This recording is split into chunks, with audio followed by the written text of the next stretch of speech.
Good evening, everybody. How are we doing tonight? Happy Thursday night. Nice little intro music there by Mike. Well, Gary Newman, Goes along with 1979, I think. Yeah. Stop, please. Good stuff. It's been stuck in my head all night. Do do do do. do. Then we should go out playing the Cars. I was just gonna say that was the Cars, right? But no, I think you nailed it. You nailed it on the head there. That was not planned. That was off the cuff. So awesome. Love it. That's how we roll. Right? That's how we roll out here.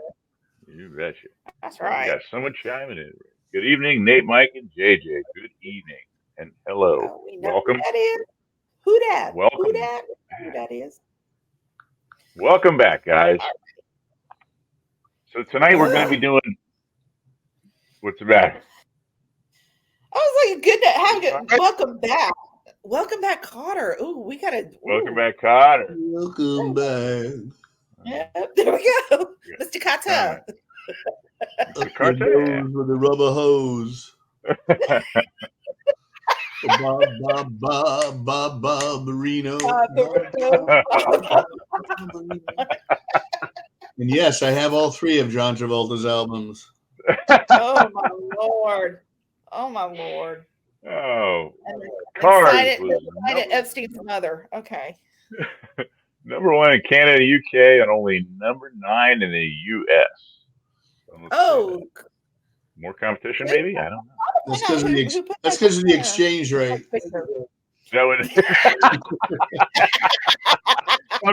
Bump you down a couple notches when you come back here. Pretty good. Good evening, all. Hello. Good evening. Hi, Donna. Thanks for joining in, Donna. Hey, Donna. Good. Typical one-hit wonder from Gary Newman. You know what, though? 70s and 80s were the one-hit wonder decades. I mean, weren't they? I would say maybe like mid to late 70s in through like the mid 80s. Yeah. I would say, my perception, more one-hit wonders than I can ever think of before, after or since then. Do you know there is one performer who is a 6-time one-hit wonder? No. Who's that? I can't remember all the songs that he sang on. His name is Tony Burrows. He sings Love Goes Where Rosemary Grows with or Grows Where Rosemary Goes. Love Grows Where Rosemary Goes. Yeah. He sings that. He sings Beach Baby, give me your hand. I forget the name of that band. In the sand. Yeah. Yeah. He sang give me that, give me that, give me that, give me that ding, give me that, give me. Yeah. He sang that, and he sang he sang on 3 other songs that hit the top 20. So but each band is a one-hit wonder, but he is the reigning champion, 6-time one-hit wonder. King sits on the throne. Very good. Mike's facts off the bat. We haven't even started the show. Wait a minute. Let me get some Diet Coke and get my brain going. Hang on. This is becoming a weekly competition. The Karate Kid, you go. Karate, yeah. Awesome stuff. Speaking of crappy martial arts movies, have you seen the new Roadhouse trailer? Oh, no. Oh, my God. Jake Gyllenhaal. I was going to say. Who's that? Who's doing it? Yes. Yeah. That man's an Oscar nominee. What's he doing? Yeah, and his abs. His name is Elwood Dalton. And it's like, and everything. And the film company sent me the trailer before they released it. What are your thoughts? And I said, this is crap. I said, it's Roadhouse in name only. I said, Dalton doesn't go out looking for fights. He is the cooler. He stops things. He doesn't start them. I said, and his name's not Elwood, it's John. And they're like, oh, thanks for your feedback. Elwood? You be nice until it's time to not be nice. That's right. That's what he said. Take out the trash. There's only one Elwood in my brain. I'm sorry, and it's always going to be Dan Aykroyd. Elwood Blues. That's right. That's exactly right. We might get a little visit from Elwood tonight, to be honest with you. Not dropping any spoilers there, but Oh, yeah, What? just might, Oh, just might, not ready. just might. All right, so to get the proverbial wheel spinning here tonight, guys. We're coming back to hit Cars Part 2. We hit Cars way. I had to go back. It was back in like November the 9th or the 10th that we put that on. Yeah, it was right before And Thanksgiving. Yeah. oh my gosh! And there was just so many cars and so much material that not only did we not use, there were so many things that we hit on and so many things we didn't hit on. And I felt like there were some heavy hitters that we still hadn't hit on.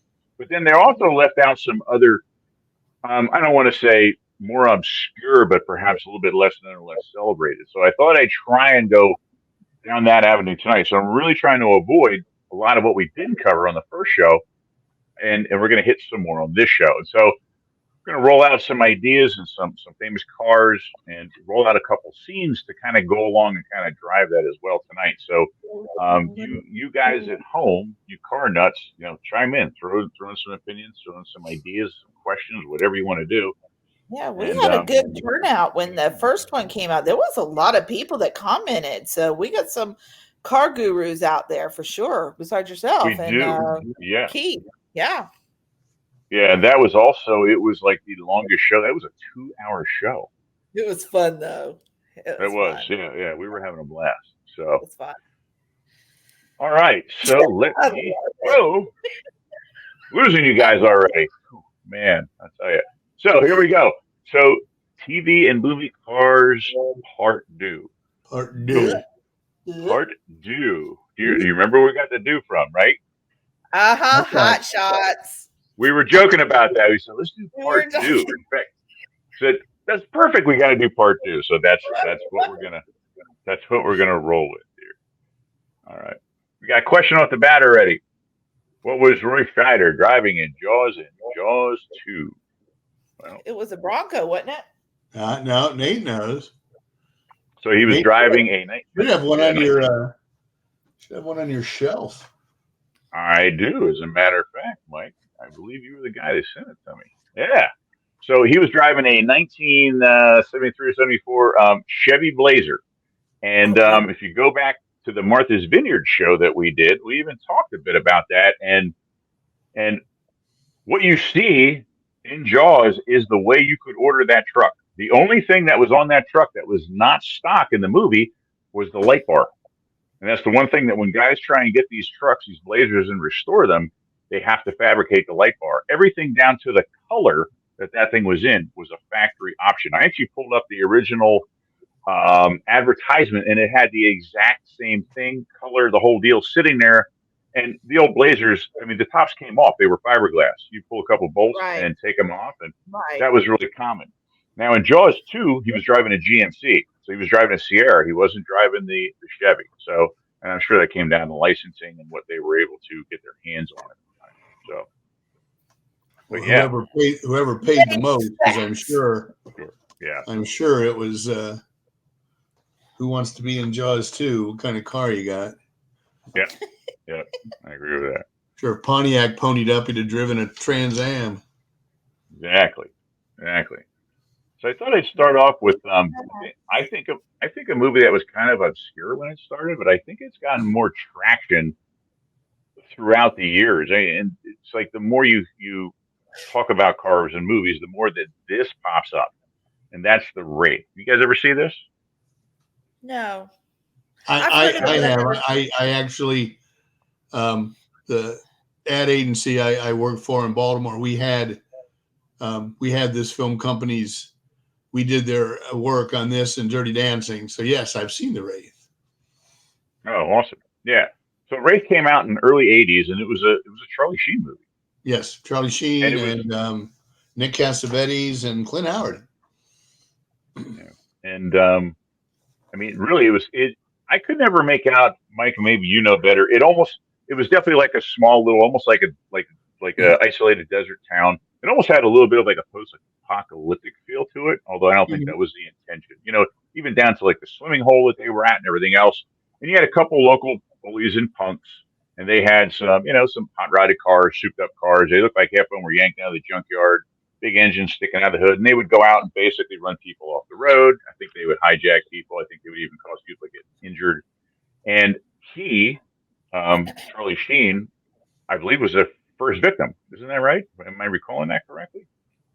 Or was he ever? Did we ever find that out? I haven't seen it in like 38 years, but yeah. Yeah. And so he was dead and took on a ghostly figure. So basically, took on almost the same character as Clint Eastwood in High Plains Drifter. So you didn't know if he was real or if he was, if he truly was a ghost. And he came back as vengeance, and he took his vengeance out on these guys in the cars. And it was very much the same character. The car itself had a good bit of notoriety at the time. They tried to make a couple production versions of these things. They were really small. They were, I want to say it was a prototype car. You could actually drive it though. A lot of prototypes you couldn't drive. They were literally rollers. They'd roll them out. But this was an actual drivable car. In fact, they had one that was the pace car for Indy the one year. That's cool. Yeah, I mean, the front of it looked really cool. The back looked a little odd. The back was like huge. I couldn't tell if it was the short wheelbase or just the aerodynamics. It looked like the back of the car was like 8 feet coming off the back wheels. That's and it cool. was and it was a mid-engine, I want to say it was like a square tube chassis. It was just a 4-cylinder turbo, but it made like 300 some horsepower in a car that weighed like 2,000 pounds. So it was a rocket ship. You're shoving 10 pounds of crap in a 5-pound bag and making it run. I mean, it was a quick little car. And over the years, it has really gained attention. Oh, come on. You never heard that phrase before, Janie? I have, but you know me. Anything you're going to say, I'm just going to crack up. That's just me. That's just me. And the car first was what caught notoriety. Like the film, it was kind of a B movie.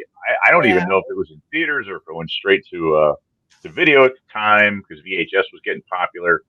Yeah, I kind of remember it being like on HBO or something like that. And they would show it like late at night or something like that. But that's where I saw it. Yeah, that's exactly yeah. Right.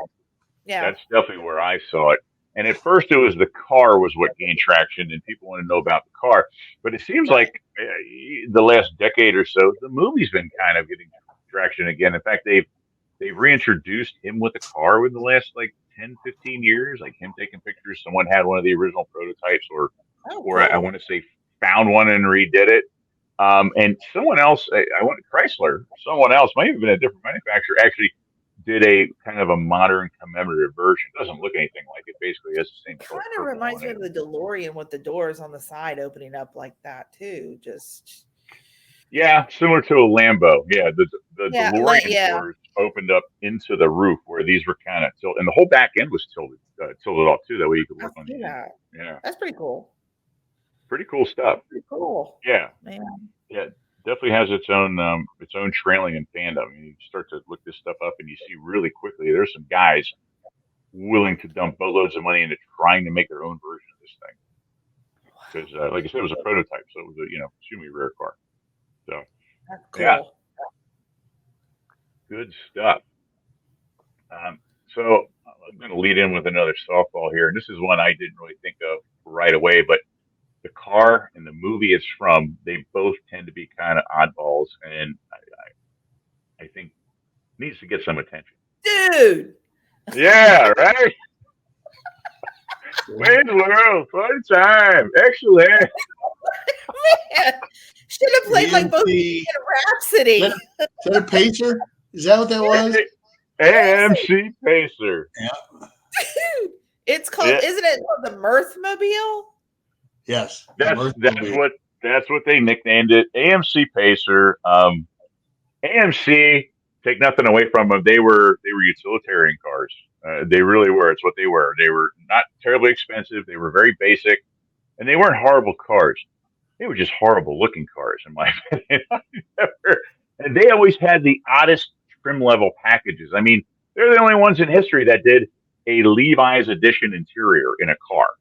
I mean, right. where the seats were jeans material, they did plaid editions, and and just some of the body styles. The Pacer looked like a fishbowl with a front end on it, and that's the honest to God's truth. The glass, the entire interior was a dome. Even the door panels were domed, like started up here and kind of domed out towards the bottom. And they all ran like straight six cylinders. Some of the bigger cars, they had some V8s in them and stuff. They made one or two muscle cars, but I got a weird connection. The garage that I've worked at for years, we had a guy who was an AMC nut, and he bought and restored one. And he would bring it into us every year for inspection. And every time you get in and drive it, you admired the work that was done on the car, but you were like, dear God, really? One of these going? Dear God, really? Oh.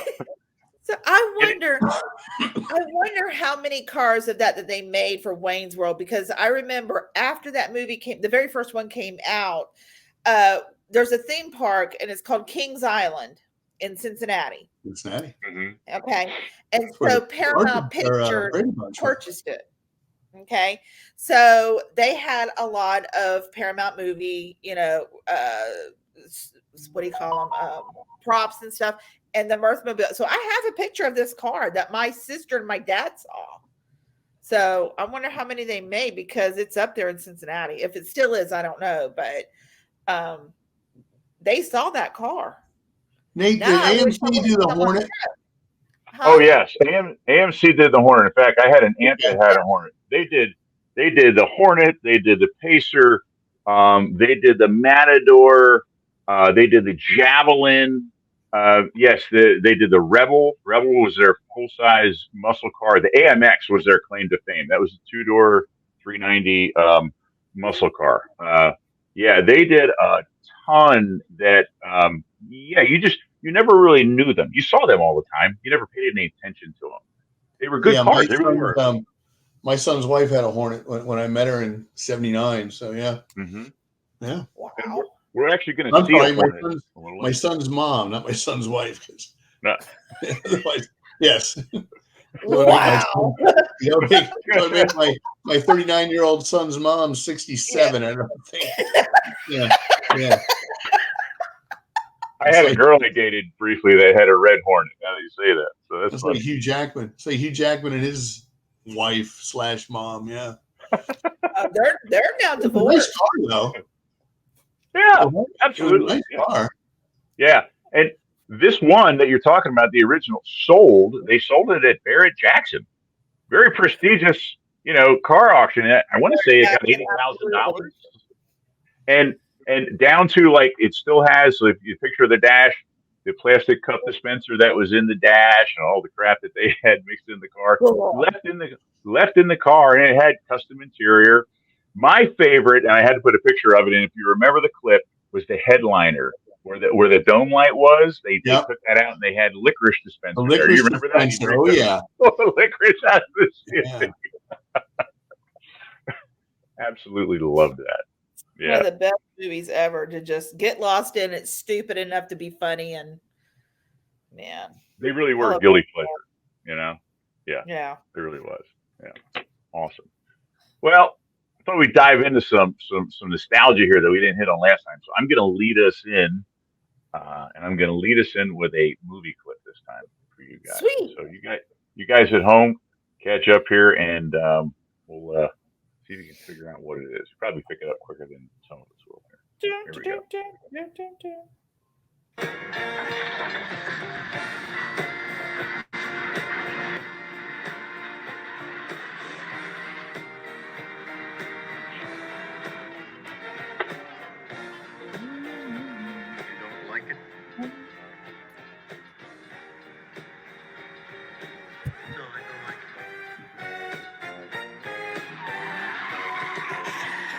Great scene.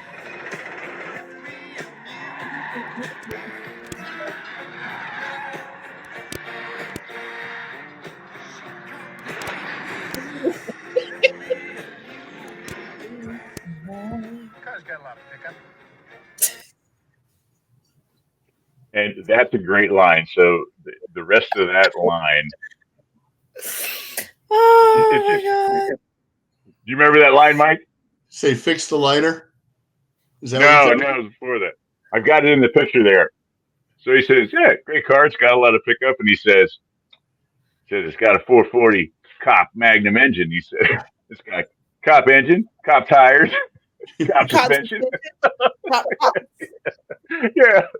Because he's going, where's the Cadillac? And what do? He traded the Cadillac for a microphone. Right. Good deal. Good deal, though. Yeah. Yeah. Golly. Yeah. Really cool car. Yeah. Pick me up was from like prison in a police car. That's exactly right. Joliet. Yeah. And I mean, this movie held some records for the number of cars that were demolished. It was like, I forget how many cars within a certain amount of time. I don't think it was the overall record. There were other movies that did it or broke it, but the amount of cop cars that they destroyed. I mean, it was like in the middle of chase scene, it would just be 20, 30 cop cars piling up, going over the embankment or off the bridge or something like that. And probably the only movie I can remember that had a car chase scene in a mall.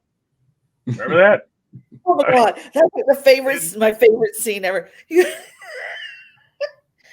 were driving. They had everything in here while they're demolishing it. Baby clothes. Yeah. And then the car chase with the Nazis in the little Volkswagen. Yeah. trying to track him down. Oh, awesome movie. They got everything here. Look at that. And just... Yeah. Oh, yeah. Yeah. I can't think of the director's name. Who is John it? Landis. Okay, Landis. Yeah. And you're talking about now, did you ever see the second Blues Brothers? Unfortunately, yes. Yeah. So did I. Yeah. So I think he tried to top off the car destruction in that one as well, because there was a lot of vehicles in that one too. Yeah, I'm sure they tried to live up to the standard. You can't replace John Belushi. No, sorry. No, you definitely can't. And those of us who go to the vineyard, we pay tribute. Yes. Yeah. I've been to the grave. Yeah. And who has the cameo at the tax collector's office? Who's the tax collector? Steven Spielberg. Very good. Oh, that's right. Oh, Janie's fact. We got to get that up there. Steven Spielberg. I completely forgot about that. Yep. That was what? Yeah. Completely forgot about that. There you go. Hey, we got some comments up there. That's when he had the porn stash, and I hate to say that. That's what it looked like before the beard. And that passes on, and it sign says back in 5 minutes, and he's shoving a sandwich in his face. So that was Spielberg. Couple comments here. LOL, is that the AMC Pace? The AMC Pacer? Yeah, yes, that was the AMC Pacer. And funny little tip. So working in garages, usually work with guys that have pretty eclectic imaginations and ideas about things, and they would have names for acronyms for all the letters of the different cars, because any mechanic who was very, very well seasoned hated every model car that came in except for like one. They just couldn't stand it. They go, every time a car pulling, it's a Volkswagen, I'm not working on that. It's this AMC. At my stepdad's garage, they called it AMC, stood for Ain't My Car. It was a car you did not want to own. Say when he would come in. Nice. I'm going to steal that because I'm going to call. It's an amp. What's that? Ain't My Patient. Ain't My Patient. We got. My dad had one who traded in 5 months. Yeah, they were good, dependable cars. They just wasn't anything excited about them, unfortunately. Yeah. Podcast topic, your messenger. All right, cool. Thank you. We'll Victor says he's never seen the Blues Brothers. Oh my gosh! Really? That is your homework for the weekend, my friend. Come on, Vic. And Dan Aykroyd, your most revered Canadian, is in that. Oh my gosh, Vic! That's like 2 demerits right off the bat, my friend. Oh my God, I'm so sad. I'm so sad. I don't know if we can have him back on here anymore. I don't know. I'm kidding. I don't even want to do this show anymore. Okay. You're I not can't go on living here, guys. Good night, everybody. He's still responding. Yeah. Don't look at my game. He's gonna wear the cone of shame now. That's it. You're done. Yeah, that's He right. also asked what kind of car it was. Was it not a Crown Vic? Was it a Crown Vic? No, I think it was a Crown Which Vic. Blues Brothers? No, it was a mid-'70s Dodge Monaco. Oh, okay. Yeah, Oh, it Because was I a always Dodge Monaco. associate Crown Vics with police cars. Maybe Yeah. that's later. Crown Vics were so they had the square body Crown Vics, and then they had Crown Vics even later. But there were a lot of Crown Vic cars, but at the time the Dodges were popular. Now the Monaco, which was a cop car, if you watch a lot of the shows like Dukes of Hazzard, the Bandit, they had Dodges as well, but they were like Polaris or something. The Monaco was used in the movie because Aykroyd handpicked it and said in his mind it was the baddest cop car used in the 70s because it was like the P440 model, which was the police 440 big block model. So it was the big heavy hitter engine. Wow. And so that's why he chose that. And even on the license plate number on it, it had ties. It was like a motorcycle club that he knew or was big fans of somewhere back in Canada. So everything there had Dan Aykroyd written all over it. It was all his personal choice or pick, as far as I know, with the movie. I hope that there's a car. Did we ever do the car in Psycho on the last one? Nate? Oh, no, we did not. I didn't even think about that. No, we did not. Okay, I have some trivia, but continue. Since a part trois coming up. There's still a lot out there. So moving on, you cannot not talk about American Graffiti when you're talking cars. You're talking classic cars. I mean, really, this whole movie revolved around that genre. You know? Oh my God. Memorable cars, memorable actors. Yeah. And a lot of early appearances for him too. You know? Indeed. So what was Indeed your favorite? so. And I still have no idea what tuck and roll upholstery is. Oh, you don't? It's just what it says it is. It literally just had rolls or almost like stripes going down. Oh, okay. Literally. It's kind of like humped in the middle. Sure, exactly. And you just had little ribs going across the upholstery, across the seat. Oh. It's the stitching, and then you had sometimes you had where it pleated in. You had like a big button in the middle. So there's all different type. But the tuck and roll was pretty much just that. I mean, it's been a long time since I had even. Okay. Yeah.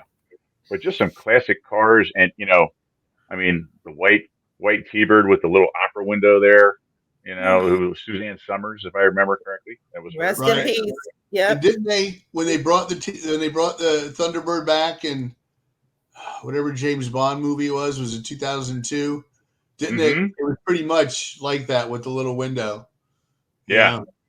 That little port window was really rare, and it was only offered. I want to say it was an odd one, like for 1 year. It wasn't like 55 through 7 had pretty much the same body style. And I think it was only offered in like 56 or something like that. I could be mistaken. Yeah, but good stuff there. You had Ron Howard's car was a 58 Chevy Bel Air. Yeah. That was a pretty big classic. Not as popular as the Tri-5s, the 5s, 6s, and 7s, but very nice car in its own right. Of course, the hits of the show were Harrison Ford's 55 Tudor Chevy that he rolled at the end, and then of course the 3-window Ford Coupe, the Deuce, which was amazing, car. Do you cry when Falfa rolls that car? Do you cry, Nate? A little bit. Because I really do. You love and appreciate cars more than a lot of people do because they've just been a part of your life the whole time. I just wonder if that's like the sad scene. There are some cars that you and it's hard to explain to people. You can get an emotional attachment to cars. I've only ever owned 1 or 2 cars that I truly felt that way about. Like when I got rid of them, like I really had a hard time letting go. Yeah. You wouldn't think you'd get that way to a piece of, some metal and some oil and some paint, but you'd be surprised. And you sink enough time and money into them, you're going to get emotionally attached to anything. Old pair of shoes, whatever. I mean, Is that the equivalent to us women when we watch Julia Roberts die in Steel Magnolias when that car rolls? Is that the same thing? Ironically, I laugh when Julia Roberts dies. Just oh, come on. Because I hate her. I hate her. Well, there's your answer. And I was gonna say something to Dylan McDermott at Fairfest, but I didn't because Juanita says they used to date, so I'm glad I didn't say anything to him. I was gonna say, oh, that's right, because he was there. That's her? right. Don't you hate her? Though she is in a lot of some of the movies I like. But totally went off topic, but continue. I think because she ruined Hook. I think that's why I don't like her. I'm sure she's a very nice person. Her is Tinkerbell. Yeah. No. Yeah. Got a comment here. I had a new 67 Mustang convertible. I think it's Donna. She's told me that. Yeah, she had a Mustang. Donna was a hot mama in that Mustang. You know she was. Had to be. You kidding?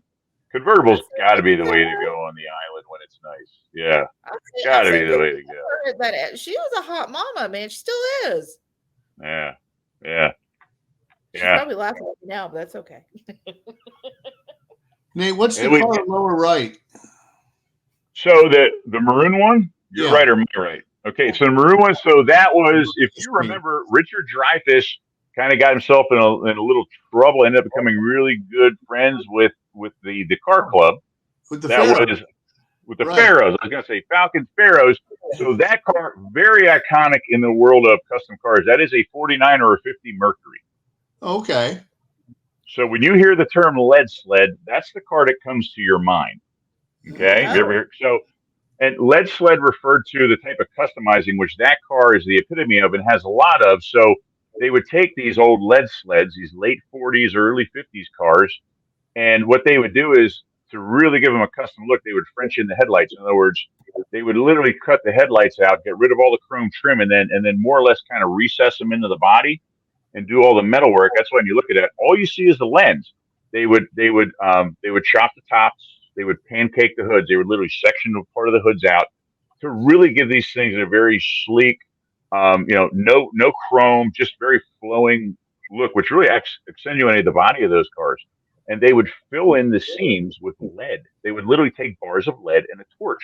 And that's how you did body work then, because they didn't have polyester filler back then. I was going to say, if you're using the word lead sled, lead has to be a part of it. Yeah. That's where the term came from. They were called lead sleds because that's how you fit. I can only imagine how detrimental that was to the guy breathing it, filling in it with a torch and a acetylene torch and a bar of lead.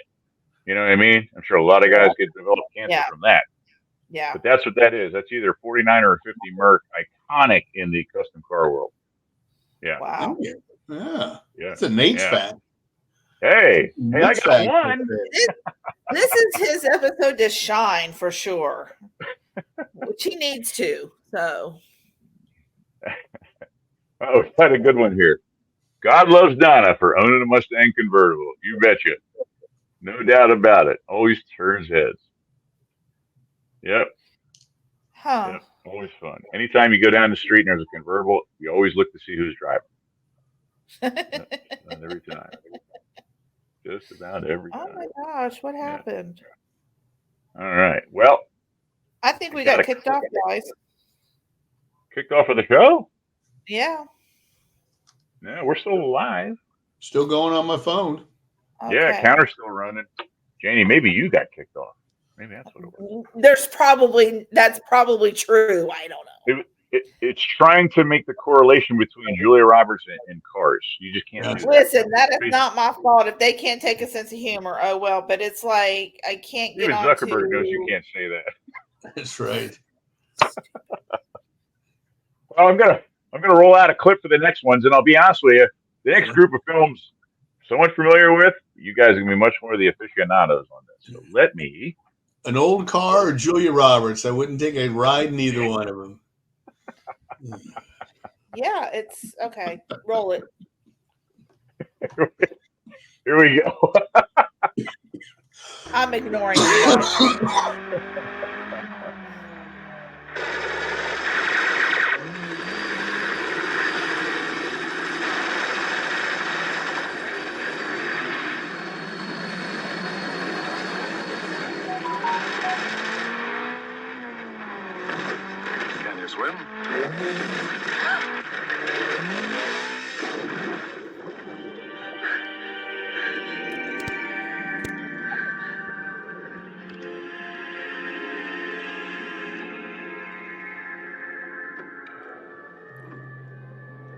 It's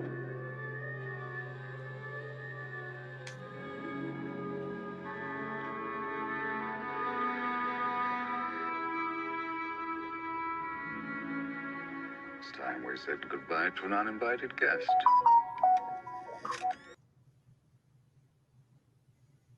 Pretty good little clip. Not the best car, not the best chase scene, but I was always enamored by that car turning into a submarine car. Into a submarine. And then on top of that, shooting a missile up and taking out the chopper that was following it. Yeah. Yeah. Pretty good stuff. My second favorite Roger Moore James Bond film. Yeah, so that would be obviously our 007 guys here. So you guys have any preferences as far as the favorite cars from the movies? There were so many of them. Obviously, the Aston Martin is obviously the go-to car. Yeah. And there's been so many Aston Martins over the years, but the original one, yeah. Absolutely. In fact, it was hard for me to try and find a clip that wasn't the Aston Martin, because there's so many great clips. Even in one of the newer ones, the Aston Martin comes out and it's similar. It's got the machine guns are coming out of the fenders and shooting up the town, and I'm trying to see what's going on. Yeah, because we don't even have any viewers here. I'm thinking maybe something must have happened. I'm not sure. You want me to kill it and try and relaunch it? Julia Roberts did it. She had his dude, man. That was just bad juju, man. Sorry. I'm sorry. I like Notting Hill. Okay. And I actually like Steel Magnolias. I just found her character annoying. So. Wow. Yeah, something happened. Looks like everybody got dumped. Yeah.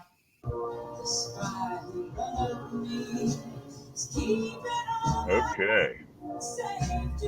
Back home. Give it a minute here so we can get some people to kind of catch up here. From Vineyard native, Carly Simon. Carly Simon. Still on the Vineyard, right? Yeah. We are back on. His daughter used to work for her. I don't know if she still does. Oh, no kidding. Sally.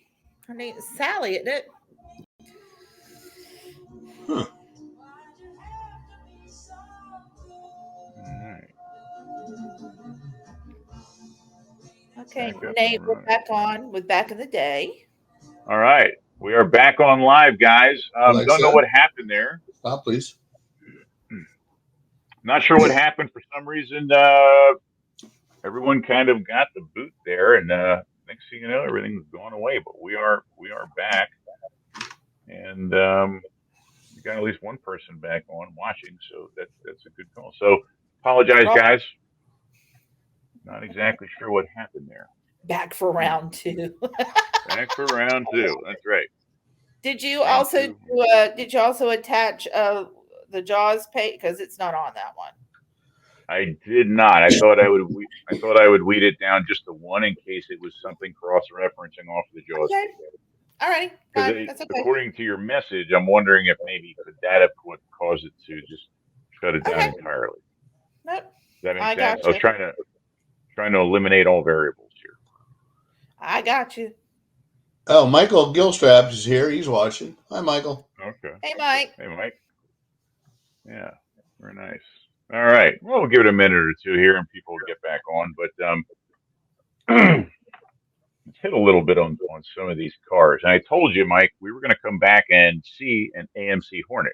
That's because one appeared in one of the 007 movies. What? And, oh, yeah. And as a matter of fact, the first time I saw it, I was blown away that an AMC Hornet, the only, quote, sport model they ever made, happened to appear in the movie. And I couldn't even tell you which movie it is. I know it was Sean Connery driving it. And he jumped over a river, a lake, something to that extent. He was driving an AMC. Yeah. Never saw 007. Forever, maybe? I don't know. You're trying to think of the last, I'm guessing it would be a 70s car. So I'm trying to think when Yeah, Hornet was probably, Yeah. I mean, probably got to start like around 71, 72. It So wasn't a probably 60. Diamonds, maybe Diamonds Are Forever. Yeah. Ooh. Because Roger Moore took over in 73. So, Hmm. yeah.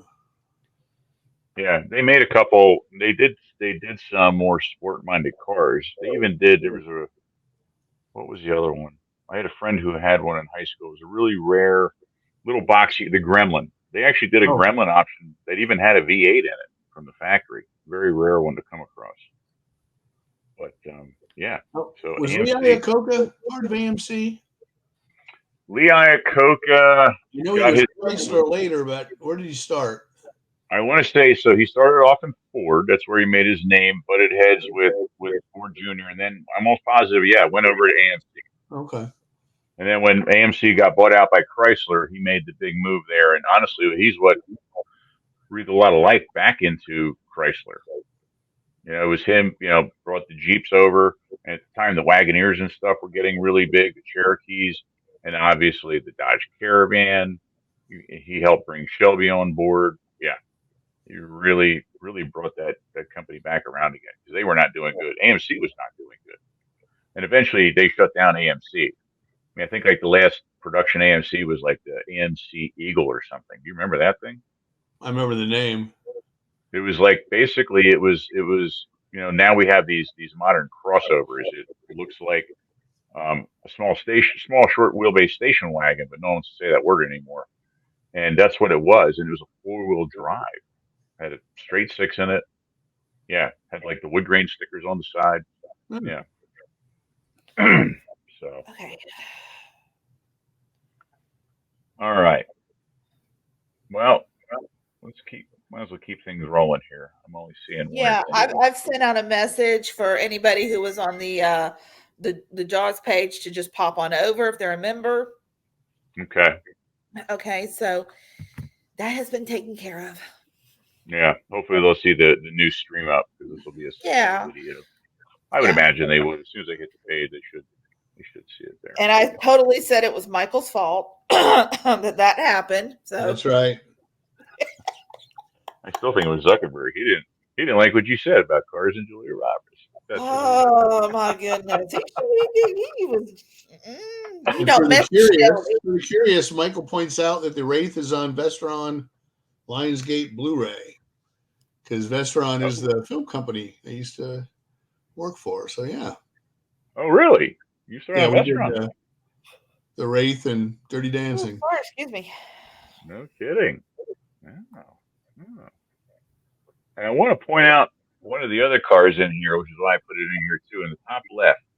That's a Sunbeam, and you're going to see another Sunbeam car later on in the show here. I'm trying to remember the exact name of this particular Sunbeam. They were little British cars, little 4-cylinder British cars. And there was Sunbeam made two that were fairly popular here. Over in Europe, definitely a lot more. But the most popular one was one that we're going to see a little bit later. And I'll show you why that one was so popular here in the States. And unfortunately, was the untimely death of it as well. Cool. All right, moving on. So, if you're going to hit iconic cars and you're going to hit car movies, we got to talk about the Yes. two. I mean, Yes. really, 1 and 2. I love it. I love it. Just absolutely amazing cars, great actors, great scenes, both comedic scenes, car scenes, car crash scenes, and they really. I can only imagine how bad they were sweating trying to pass the budget on a movie like this. But I guess when you look at the talent that they had and everything else, I guess hopefully they were kind of banking that would help carry it through. I mean, some I iconic love guys. that movie. That's one of my favorite movies growing up. Yeah, that was It's just always a high Captain Chaos. That's right. Captain Chaos. Yes, Captain Chaos, Then you had Dean Martin and Sammy Davis Jr. driving, Yeah. and they were driving as They were priests priests in a Ferrari, in a in red Ferrari. Yeah. I He said, like when I want to shove those rosary bleeds up your nose. when Farrah Fawcett was in the ambulance, and Dean Yeah, Martin opened the door, and Dean Martin goes, Oh, I gotta bless her. Classic. And you had Jamie Forrest, the Sheik. Remember that? Yes, driving the Jamie Rolls Forrest. Royce. Yep. Had the doctor with them, taking his blood Yes, pressure. the doctor, and he was an old Western guy. That's how he got his Jack name. Elam. Yeah. Yeah. He was also in Smoking a Bandit too with the elephant. Yeah. Yes, that's right. Yeah. Yep. Yeah, your introduction to him in that movie was they slid the van door open and he's sitting there going like this and he's got the hypodermic needle. Just like, whoa. Yeah. Some iconic people. You had Jackie Chan was in the movie. Jackie Chan. Very early, after the Roger Moore was in it. Roger Moore was in it. I believe Roger Moore got the ejector seat in the end of that. Remember that? Yep. He was driving the Bond car. Yep. Yeah. Mm-hmm. Got the ejector seat in the bay. And I want to say, was it first or second one? Was it Catherine Bach was in one of these two? Catherine Bach was in the second one, I believe, but it was Adrienne Barbeau that was in the first one. That's who was in the first one. Yes. She was in the black Lamborghini. I forget who she was with. Every time they would get pulled over, they had the little jumpsuits on. One of them would start unzipping so they wouldn't get a ticket. The last cop that pulled him over, she goes, "I got this one," and she pulled it down, and it was a female cop who had, and she was like, "License and registration, please." And she was like, "I'm screwed." So so it was Adrienne on that move. Yep. And do you remember who's driving the Chevy Malibu up in the top right? Football player? That was Bubba Smith. I'm sorry? Terry Bradshaw? Terry Bradshaw. Oh, that's right. It was Terry Bradshaw. Terry Bradshaw was driving that one. Yeah. I forgot. It was him and Mel Tillis, wasn't it? No. Yes, it was. Yes, I think it was Mel Tillis. Yes, I'm almost positive. Yeah, I think you're right about that. Yeah. Great stuff. Awesome cars. Good car scenes. And that has spurred on, obviously, other movies. That has spurred on actual Cannonball Run races. Yes. That have been around, and they're true to form, not legal. Yes, I do this every day going to work. I feel like I'm in the Cannonball Run. Yeah. Not legal. And there was rumors back in 2018 they were going to try and reboot this, but I never heard of it getting any traction or anything coming to fruition. No. Never heard of it coming around. There was a second one too. The second one was okay, but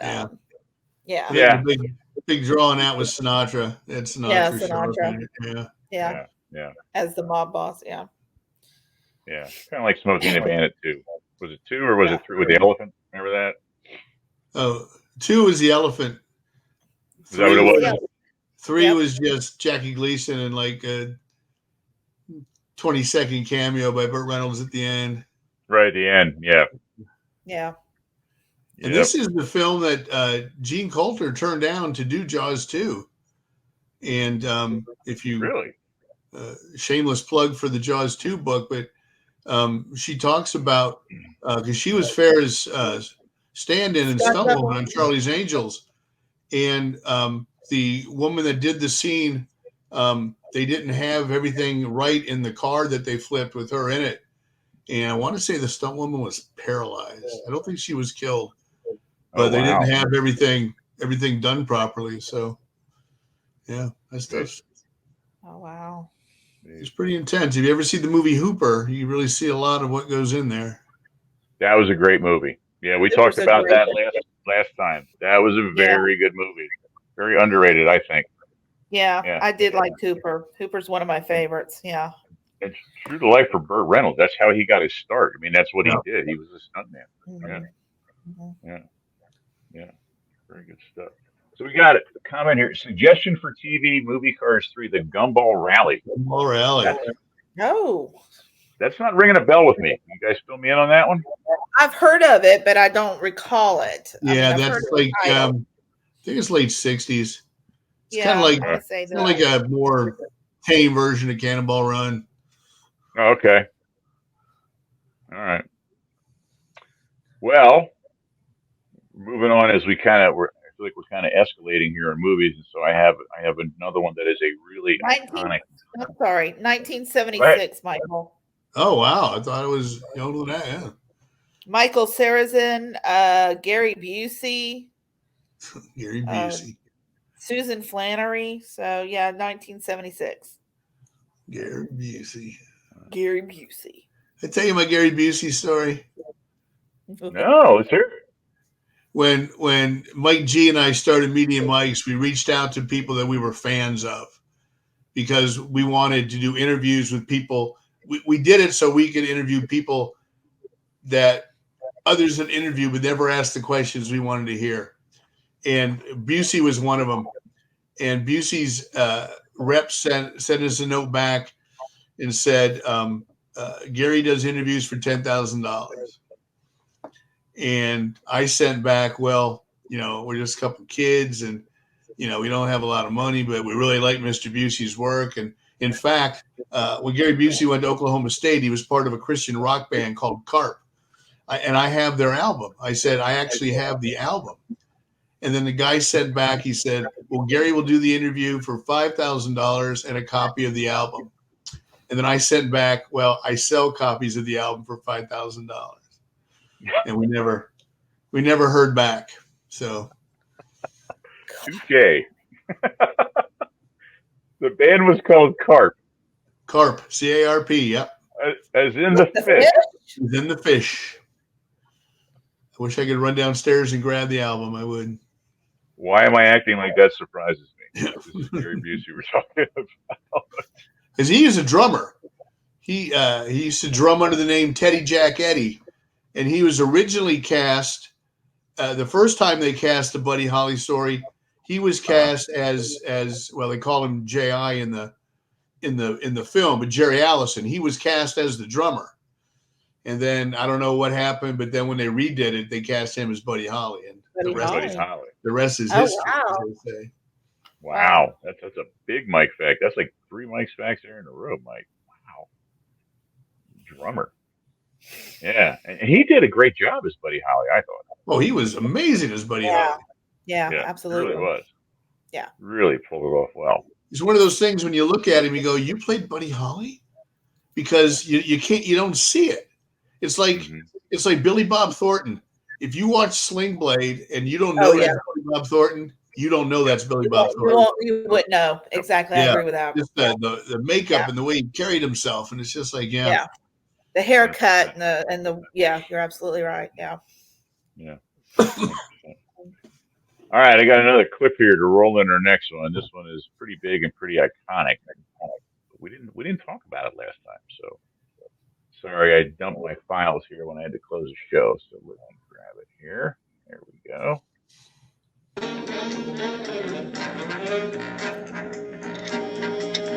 Very beginning for the scene.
I could just let that roll. It's about a 15-minute clip. Man. Still the greatest chase scene ever put on film. No kidding. Yep. No kidding. Great. Yeah. Yeah, absolutely amazing. I found myself going back and just rewatching, trying to think, do I want to take part of this shot, part of that shot? Because there's some more little high energy scenes and what that is, but that starts off the entire car chase there. Yeah. Yep. Iconic streets, iconic cars. So you got Yeah, the coolest man in the world driving the coolest car in the world. that's exactly right. Yeah. And that lineage that he has holds true to this day. Ford keeps going back and making more bullet editions. It's like every time they come out with a new body style, including the newest one, they have a new bullet edition, and it's still the same shade of green. It still has the American Racing 5-spoke wheels that are on it, with the black inlay. I, you can't get away from it. And you're talking again. What are we talking? 50 over 50 50 years years at old. least. Yeah. Yeah. Yeah, yeah. And Yeah. even the Dodge. I mean, that's iconic. If you know anything, Dukes of Hazard. There you go. That's what it is. It was the same And car.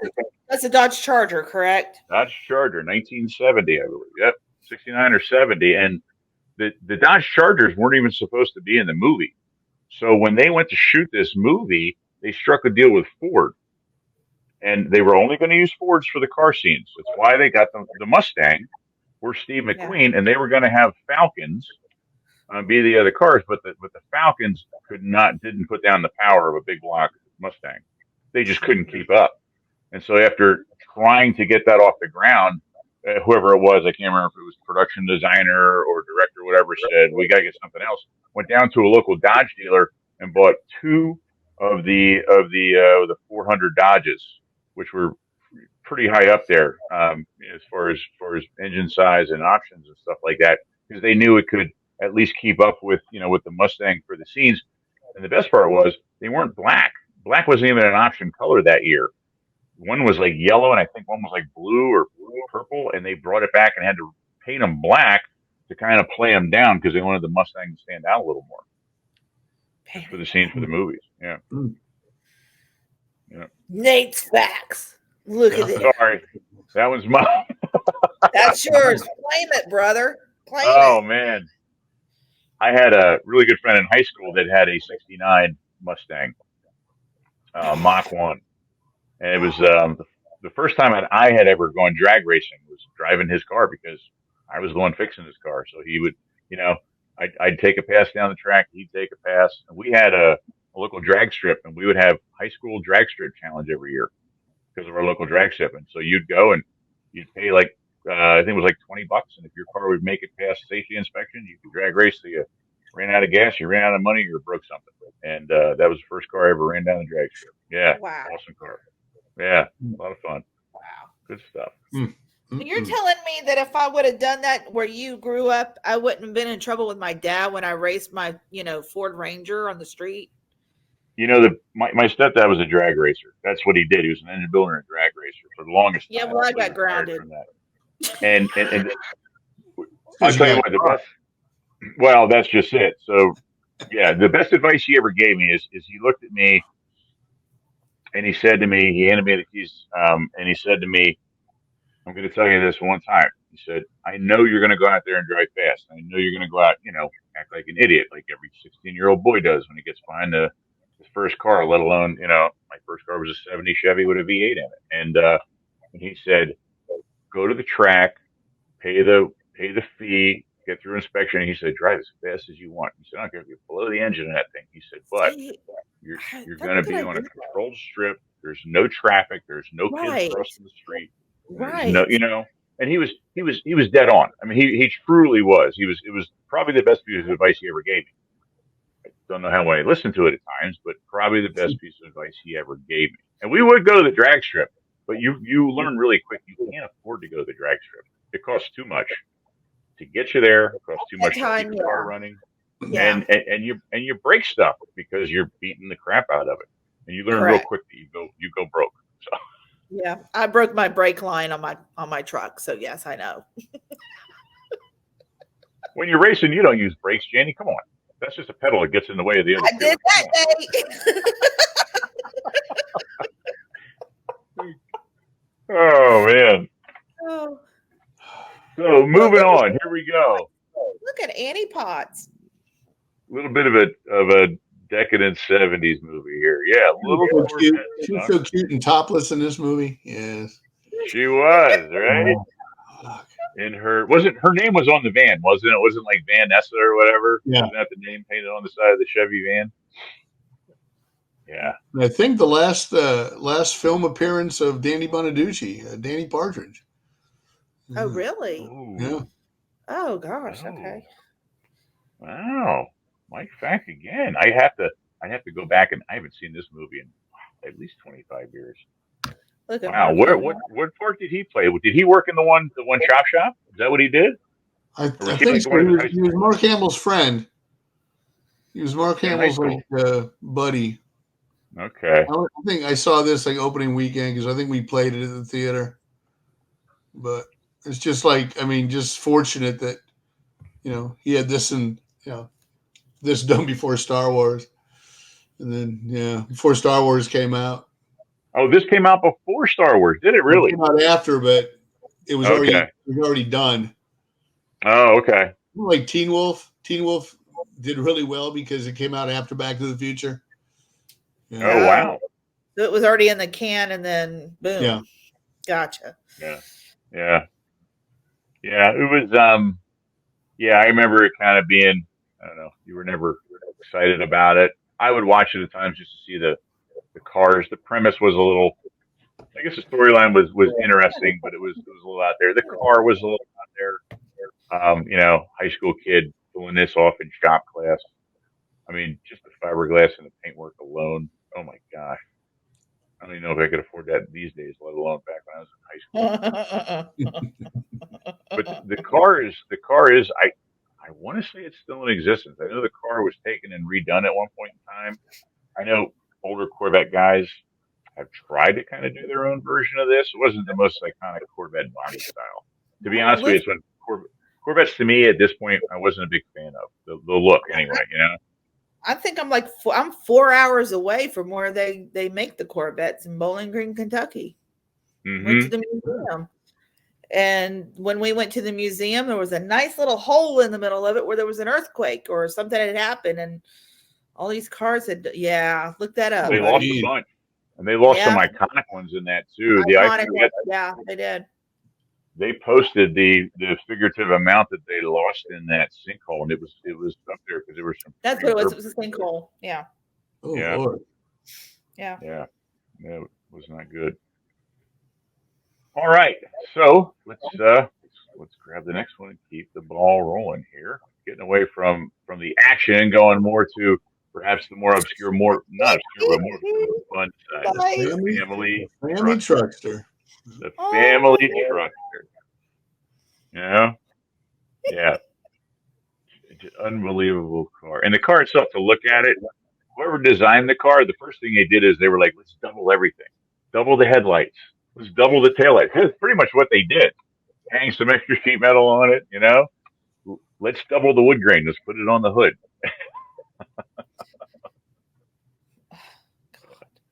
I love that car. It was a Crown Vic wagon, if I remember correctly. I'm pretty sure it was a Ford product. Yeah. It's not complete enough to put Aunt Edna on the top of it. Sorry. Aunt Edna on the top, and how about when the dog was tied to the bumper? Oh, the poor dog. The cop pulls him over. The cop pulls him over. Oh, who was that? Was a Keach brother? Was it Stacy Keach? James Keach. Was it James Keach? Yeah. Yeah. Oh gosh. When he does that spiel. Another shameless plug. I did an interview with James Keach. It's on Media Mics where he talks about that scene. Does he really? Yeah. That's great. It's a great photo op right there with Chevy Chase. Yep. Yeah. He says, the poor little guy tried to keep up with you for a mile or two.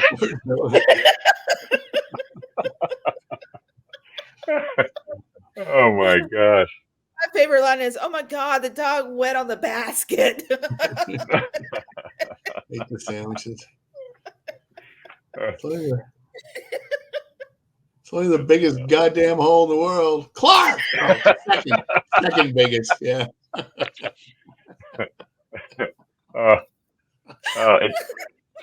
To this day, When we go to or go past a Walmart, I don't call it Walmart. I call it Wally World. Wally I don't World. know. I don't know why I make that connection, but it just always has stuck in my head. So I call Walmart Wally World. That's what we all do. Anytime we drive east to go through St. Louis or you go to the Mississippi, I always go, look, kids, mighty Mississippi, old deep river. Yeah. Yeah. Mighty Miss. What is it? There's some gunfire or whatever. And they go, okay, roll them up. Roll them up. Roll East them up. St. Louis. Yeah. Roll them up. St. Louis. All right, let's hit maybe 2 or 3 more here before we roll out. Okay. See how we're doing. So, Oh, Eleanor. well, I got both of them on here, both the I original see that. and the more modern one. In fact, I was caught between, do I pull up a clip of Bullet or do I pull up a clip of Going to 60 Seconds? And Bullet just edged it out on that one. So, Good. yeah.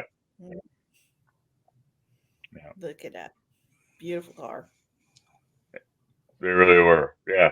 Both of them iconic in their own right. The first one was like a 72, I want to say. 71, 72. But yeah, the one that was in the Nicolas Cage one, that's another one that has spurred muscle or Mustang owners. A lot of guys were trying to pull off replicas of this after this came out. And it really was. It was probably one of the more gorgeous Mustangs I've ever seen. It started life as a Shelby. I want to say it was like a Shelby 500, which was like the top. Like you couldn't go any higher than the Shelby 500. Had the California style taillight bezel, had all the more or less like the ground effects on it. Just a gorgeous car inside and out, and a real car. I mean, it was a real car and a real runner. It was not, Right. where they take them and put like a lot of the newer ones. They're putting electric motors in them now for the movies because it's too costly to track down this original stuff. So they'll get a shell. And they'll throw body panels on, and they'll just throw like an electric motor out of a Tesla or something, just to make them that they could use them, and they'll just add the sound effects later. Yeah, it's a shame. The Foley Yep. artist. All right, Blasphemy. right? Yeah, I agree. Yeah, and this was another one that set some records as far as damage to cars, number of cars that were damaged. This might have had the record for a while. They actually tried to redo and do a part 2 of this before they got Nicolas Cage on board to do a redo. But the original driver in the original movie died unexpectedly in a car accident or something like that. So Wow. that kind of put the kibosh on it. His wife was still involved. I want to say had something to do with getting the remake of it done, or kind of gave the green light to do it. So. But yeah, I same think I premise heard though. something about that. Yeah. Yeah. But yeah, Could be wrong. both Eleanor. Both pretty good movies too. Love Eleanor. Definitely. Yeah. All right. Well, I thought I'd have to throw some homage out to the time period here and at least shed light on a couple vans from both TV shows and movies. Look at that. A couple that we talked about. There's the Corvette Summer one up there in the corner. The Vanessa one. You can see Mark Hamill trying to get back in the van. We got the Yeah. van. That was a big one. Yeah. And we got the Shaggin' Wagon in the middle. That was a great movie. Yeah, picture I posted a memory from a few weeks ago. But there was a guy on my where I used to work in Kansas City on one of the routes I worked that had that and the DeLorean in his driveway. Next to each other. Nice. He ended up selling. I think he sold them both for like $35,000. But he used to drive around town in them. Jeez. The only thing I could think of is the Shaggin' Wagon was covered in carpet. What did that thing weigh after a rainstorm? It must have added like 600 pounds. Carpet. Just man. It probably rotted through. You could like put your foot through it. You know what I mean? Into the carpet. Oh, and it must have smelled horrendous. Unbelievable. Yeah. You're probably right. That's what I think about. Like, what was it like sitting in that thing? I mean, Things that run through Nate's head. Yeah. I don't know if it'll show up. There it is. Yeah, you can see it. Oh my God. Here, hold on, Mike. Yeah, I Oh was my gonna say, god. wait, Mike, I can pull you up solo. There we got it. Yeah, Oh my gosh. both of them under a Look at carport. that. Unbelievable. That's awesome. Ah, ah, Nice. good stuff. Hey, someone's chiming in here. Holiday Road. Love me some Buckingham. Lindsay Buckingham. Yeah, yeah. So then we've got the Mystery Machine. We got to talk. We got to hit that one a little bit Yeah, there. You yeah. know, that's a real rendition of it. Um, and then the one on the bottom was kind of a guilty pleasure of mine. I watch this movie about once a year. You guys know what this is from? Is it Free Enterprise? No. That looks like it's the Star Wars poster on the side, is it not? It is. It is. Do you Okay. know what movie it was? No, because It was Fanboys. Fanboys. Okay. Oh, Fanboys. I knew it Yeah. was because like Dan Fogler, is that the guy that owns the van, the big guy? I've seen Hmm. it, yeah. Free Enterprise is Yeah. also a good movie if you're a Star Trek fan, but yeah. Okay. Because Fanboy Yeah. is that the one where they go to Iowa and they Oh, they go. Yeah. They're mess trying with to go out the to Chapter Lucas statue? Ranch. Yeah. Yeah. Yeah. That was a good movie. And there's so many people cameo in that movie. I mean, I'll have to on look top of it some up. of the original, some of the like Carrie Fisher's in it. I'm trying to think of who else is in it. There's two or three original Star Wars members that are in it, just in little cameo spots. But even like the main actors, and you know how terrible I am with names, but the main actors are all very well known actors. I'm sorry, I can't think of their names at the moment. And there's two or three people from The Office who are in this movie as well. Oh, cool. But that Yeah. was a big thing in I remember in especially the late 70s with Frank Frazetta did all Mm-hmm. the art, the different art. You'd always see Yeah. Oh, vans sure. that had that kind of Yeah. The futuristic murals. stuff on it. Mm-hmm. Yeah. And they often associated them with hippie vans, and they weren't the hippie vans. They were kind of like, it was like they were called street vans, is what they were. In fact, I think Dodge even had one called the Street Van Edition. It was, yeah, like you said, they would put like the big chrome Craigers on them. And they would paint, like airbrush the murals on them, the shag carpet inside with the wild sound Yep. system and all that kind of good Yep. stuff. And vanning was a big thing back then. They were trading in muscle cars and driving vans. Yep. Man. No windows. Dan Fogler. Dan Fogler was in it. Jay Baruchel. Yeah. That was a big West Coast fad that really swept across the country. Yeah. All right. Let me hit one or two TV shows before we wrap things up. Does that sound good to you guys? Yeah. Good to go. All right. So let's jump in here. So I told you were going to see another Sunbeam. There was Yep, one there on the it is. 007. Here's the other one. Good old Get Smart. Great TV show. Do, do, do, do. Did you guys ever see the movie of this too? Yes, Yes. I liked it. Yeah. With Carell? Steve I thought Carell. I did like it with Steve Carell. Yes. The Rock, Steve Carell. I thought it did a nice little homage Yeah. to the show. I really Yeah. did. Yeah, it was good. You know, Carell was kind of quirky and yeah, very much so.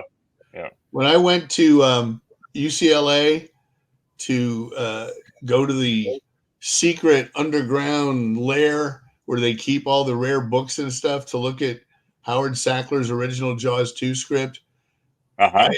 I was whistling this theme because literally I had to go down an elevator, go through a hallway, a door would open, I'd go in, it would close behind me, I'd go another 50 feet, another door would open. Yeah. But yeah. That's pretty cool. Dun, dun, dun, dun. You didn't pick your shoe up? Pick your shoe up. So, you Would know, you- it's Oh, Chief, would you believe? Chief, yeah. 1889. Yeah. Would you believe they killed the shark with an outboard motor? In the Coney Islands and So the car in this is this is the other Sunbeam. This was the Sunbeam Tiger, which were kind of popular here in the United States. And again, it was a really small British car, very small wheelbase, kind of like an MG or a Triumph. Except what made this car fun was the fact that when Ford Motor Company got involved in this, and they took the little fun little 4-cylinder European car, and they shoved a 260 Ford V8 in it, and so it made it rare and it made it fun because you had a very small car that weighed next to nothing with a very small V8 in it, and so they immediately, I mean, turned them into just fun, fast little cars, and the car was gaining traction and gaining popularity. And what killed it was the Ford V8, not when I say the size, not the cubic inches of the engine, the actual dimensions of the engine. The Ford V8s were some of the smallest V8s as far as the width and the height and all that stuff. And so you could shoehorn them into smaller cars much more easier. Probably one of the reasons why Shelby did it with the AC Cobra. It was the same premise. It was a British car with a Ford motor in it, and Dodge bought the rights to the car. Dodge was going to take the car, yank out the Ford V8, and they were going to put like their 273 or 318 V8. They did not have an engine that would physically fit in the car. Oh. They didn't have enough forethought, and they ended up scrapping the car because of that. That's what killed it. All came down to literally the fact that they couldn't put an engine in it. Yeah. You still see these every once in a while. If you're at a pretty prestigious car show, you come down my way, like Hershey.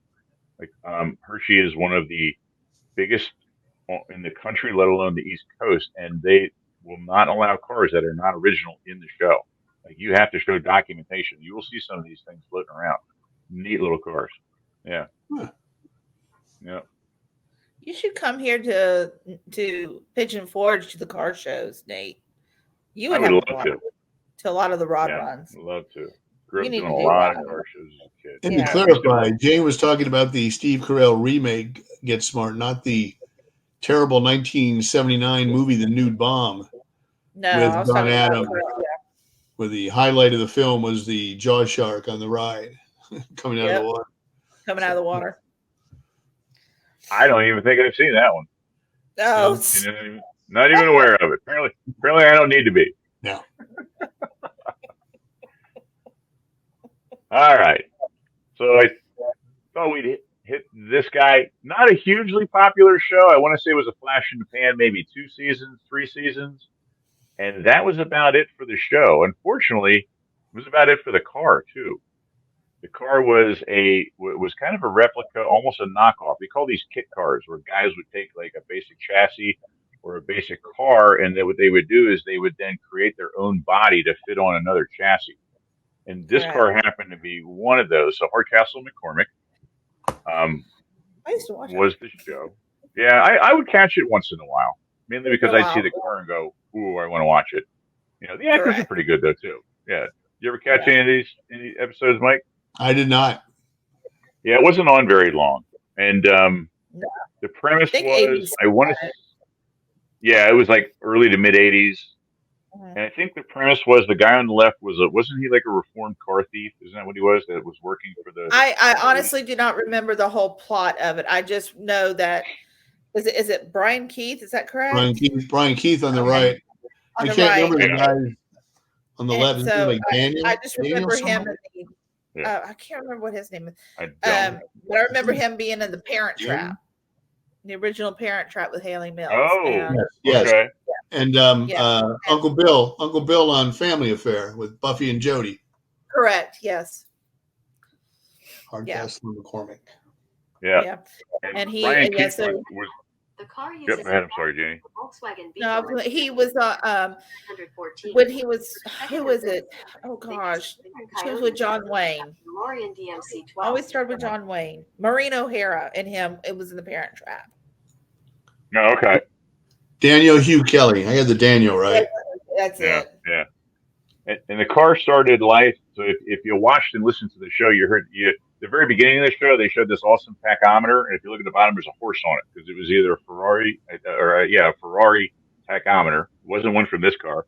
The original car started life as a Volkswagen Beetle, which was really popular for kit cars because they were cheap and you could adapt anything to them. And then they made a later version. It was supposedly a little bit more sportier version. Guys go back and they try and get their hands on some of these bodies because it was a repop. It was a knockoff of I want to say was it a Morgan? Is what they were trying to model this after, which was an actual sports car.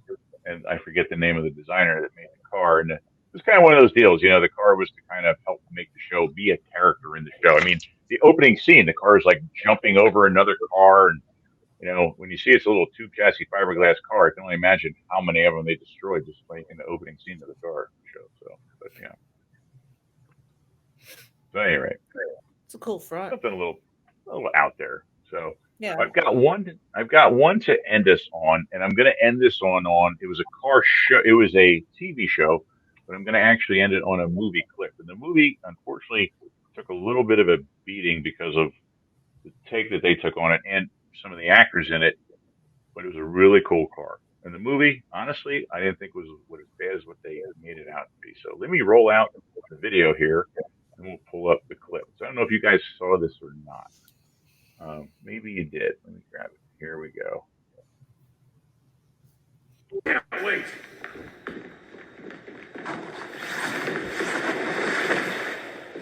Man, what the hell? What's your fate? I call it the Black Beauty. There she is. It's black. Wow.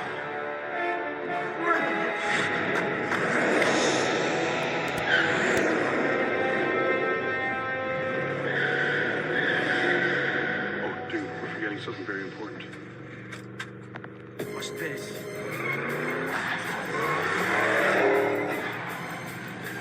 That is so wicked. As I walk through the valley of the shadow of death, I take a look at my life and realize there's much left. Cause I've been. And unfortunately, that kind of did the movie in. Not that scene, but this was definitely kind of a corny take on the original show. Yeah. Yeah. And Christoph Waltz was wasted in that Yeah. movie. Yeah. But the car was sweet. The Black Beauty was Yeah. sweet. Yes. Oh yeah, and I thought that they really did it justice in that movie. I mean, that thing was drop dead gorgeous. You know. Yeah, they did the car justice, but yeah. Oh, and the capabilities.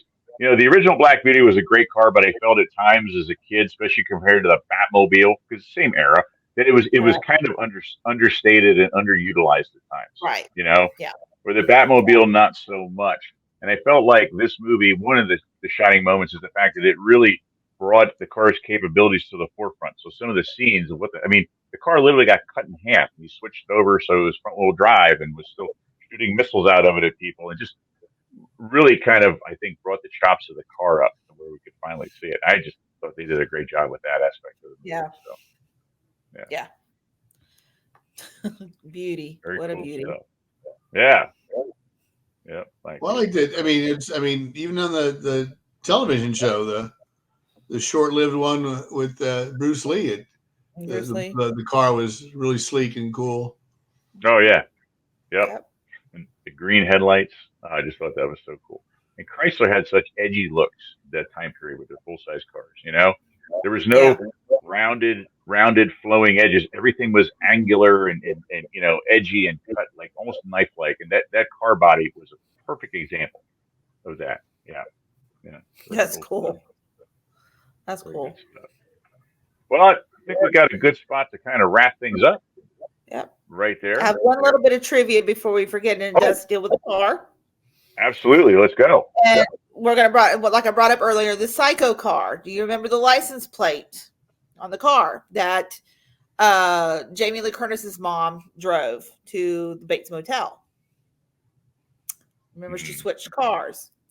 The license plate number on there has some numbers on it. I don't remember perfectly, but there were letters. It was NFB. NFB are the initials of Norman Francis Bates. Hitchcock had added that in there into the license plate as a little Easter egg. Ah. Really? Norman Francis Bates. Norman Francis Bates. That's So exactly right. Right. So next time you see it, that's where it came from. I'm going to have to look for that. Yeah. Mhm. Get a little send And that car was there. in the Halloween movie with Janet Leigh as well. So. Oh, that's right. It was. Yeah. Ah.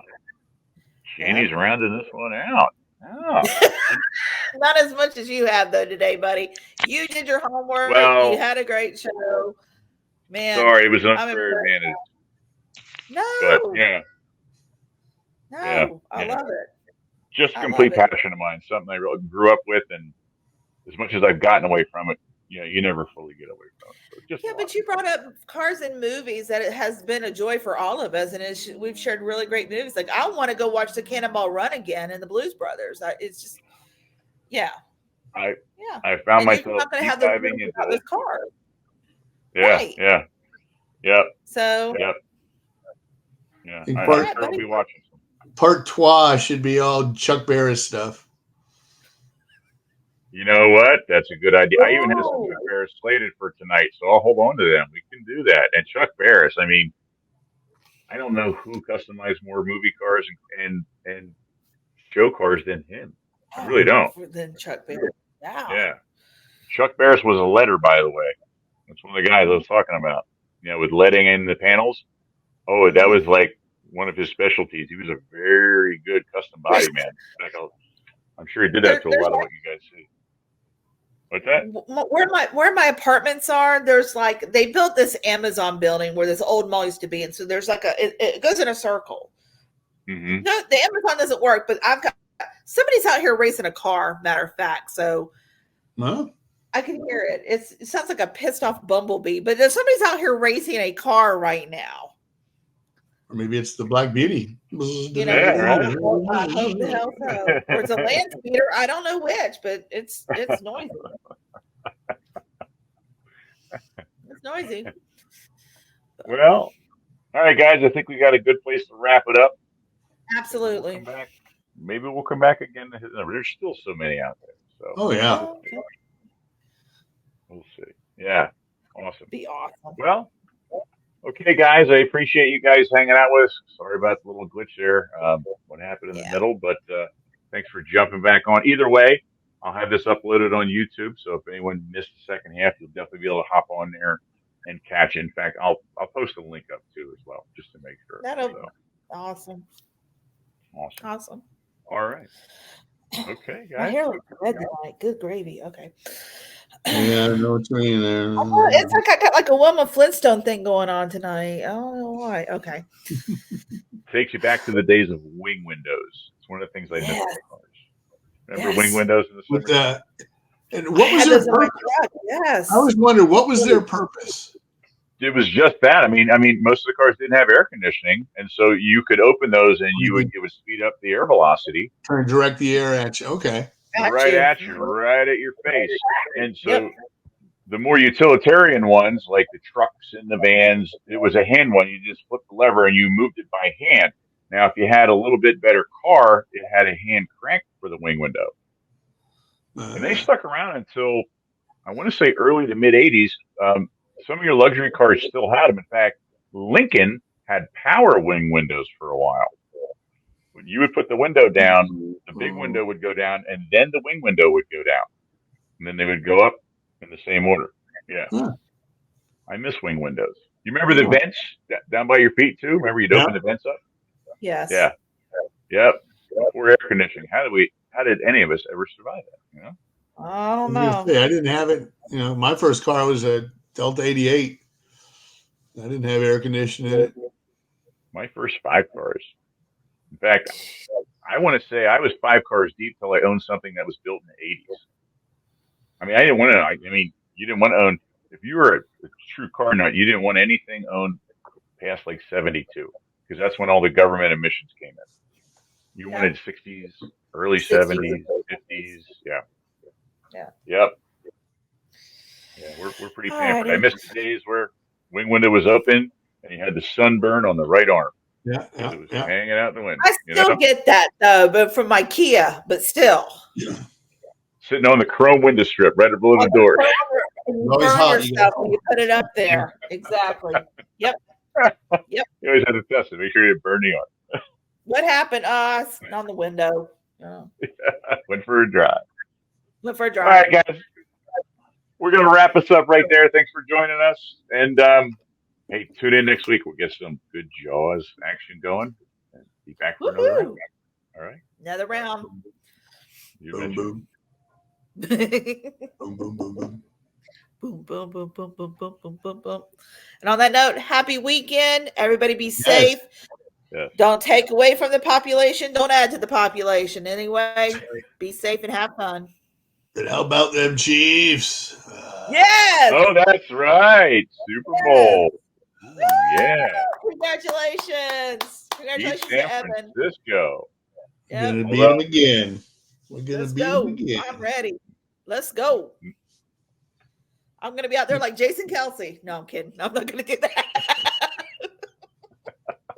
He looked good though. For a 300-pound man, he looked good with his shirt on. With his shirt off, he did. He did. You're right. He had nothing to be ashamed of. Yeah. Did you see the cookie that I put up? And somebody said, "Is that Mike?" And I went, "Yes." Yeah. Oh, yes. I did see that. And the beard and everything. Like cookies. All right. So we'll see you guys in next week. We'll be here. Yep. Have a good night, All everybody. right. Have a good weekend. Bye. Take care. Have a good one.